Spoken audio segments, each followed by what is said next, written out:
આપણે બધા ભારત દેશની અંદર રહીએ છીએ તો એકજૂટથી રહીએ આપણે.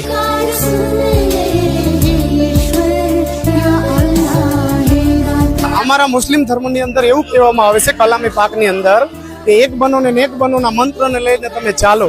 તો આપણે બધા ભારત દેશની અંદર રહીએ છીએ તો એકજૂટથી રહીએ આપણે બસ, અને શાંતિથી રહીએ. બાપુને જરાક અમે જોઈ લઈને તો અમને એમ થઈ જાય કે વાહ બાપ, એની કૃપા અમારી ઉપર છે. બહુ અતિ આનંદ આવે છે અમને. મોરારી બાપુ બહુ ગમે. અમારે દિલની અંદર મોરારી બાપુ વસી રહ્યા છે. પૂજનીય બાપુ અમારા મૂડીધામના આંગણે આવી રહ્યા છે અને અમારા ઘરે આવીને અવારનવાર ચા પાણી નાસ્તા અને જમવાનું બધી વ્યવસ્થા અમે બાપુની કરી છે મૂડીધામના આંગણે. જ્યારે બાપુએ પહેલી વાર મારા ઘરે આવીને એમ કીધું તારે શું જોઈએ છે, તો મેં કીધું બાપુ મારે મૂડી માટે કથા જોઈએ છે, મને કથા આપો મારા મૂડીધામ માટે.